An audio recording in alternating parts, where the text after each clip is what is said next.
তোমার কলের আশায় থাকি, কিন্তু তুমি তো ব্যস্ত থাকো অন্য কাউকে নিয়ে। কয়টা দিন তুমি আমার সাথে ছিলে, মনে হয়েছিল যে আমি জিতে গেছি তোমাকে পেয়ে, কিন্তু না, সেটা ছিল ক্ষণিকের জন্য। আমি তোমাকে পেয়েও হারালাম। তোমাকে যদি না পেতাম তাহলে হয়তো এত কষ্ট আমাকে সহ্য করতে হতো না। আমার মতো তোমাকে অন্য কেউ ভালোবাসতে পারবে? ভালোবাসাটাকে এতটাই ছোট করে দেখেছো, যা বলার ভাষা আমার নেই।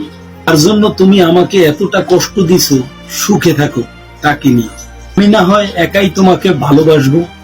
সম্পর্ক যখন শুরু হয় তখন ভালোই কেয়ারিং থাকে। সকালের ব্রেকফাস্ট থেকে ডিনার পর্যন্ত একজন আর একজনের কি খায় না খায় খবর রাখে। ব্যাপারটা এমন না যে আমি খেতে বললেই সে খেতে বসবে। ব্যাপারটা এমন যে দুজনেই জিজ্ঞাসা করে তৃপ্তি পায়। তারপর ঘন্টা ফোনে কথা বলা, একজন অসুস্থ হলে অন্যজনের চিন্তা করা, ব্যাপারটা এরকম। মাঝে মাঝে মনে হয় মানুষটাকে ভালোবাসার জন্য এক জীবন যথেষ্ট না। একটা সময় দেখা যায় সম্পর্কের মানুষটা নিজেকে বদলাতে থাকে। কেয়ারিং মানুষটাকে ড্যাম পড়ে যেতে দেখা যায়। রাত জেগে কথা বলা মানুষটা মধ্যরাতে ঘুমাতে শুরু করে। প্রচন্ড জ্বরের মাঝে যে মানুষটা মাথায় হাত বিলিয়ে দিলে ঘুম হয়ে যেত, সেই মানুষটাই একটা নাপায়েসটা খেয়ে জ্বরের ভিতরে ঘুমিয়ে যায়। সম্পর্কের পুরাণ হলে এরকমটাই হয়। আপনার ভালোবাসার মানুষ এক সময় আপনাকে বলবে যে কি সুন্দর লাগে, সেই মানুষটা একটা সময় আপনার চোখের নিচে কালি পড়া কষ্টটাও দেখবে না।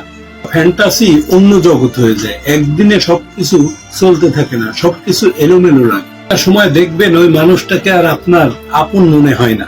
আমরা ছেলেরা আমাদের ব্যক্তিগত আশ্রয় না থাকলেও মনের একটা ব্যক্তিগত আশ্রয় আমাদের সব সময় দরকার হয়। একটা কেয়ারিং খোঁজে, একটা প্রেম খোঁজে। মাঝে মাঝে দূরে চলে যায়। দূরে চলে যাওয়াটা জরুরি।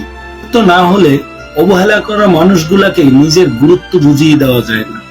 মাঝে মাঝে নিজেকে দূরে গিয়ে বুঝিয়ে দিতে হয় যে তার গুরুত্বটা কত আছে তার কাছে। ওকে মনে জায়গা দেওয়ার আগে একবার হলেও সেই পুরানো মানুষটার কথা একটু ভেবে নিও।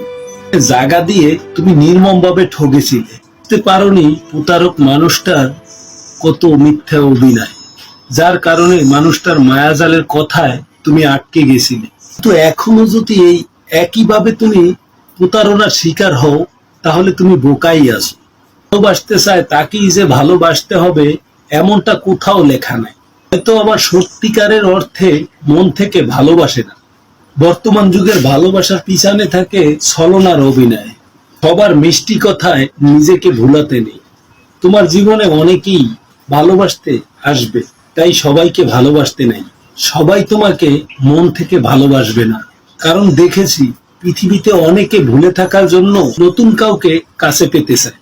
কিছু মানুষের কাছে ভালোবাসা শুধুমাত্র সময় কাটানো।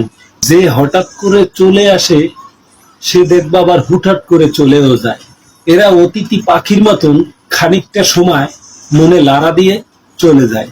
অতিথি পাখি যেরকম আটকে রাখা যায় না, এই মানুষগুলাকে ঠিক জীবনে চিরদিন ধরে রাখতে পারবে না।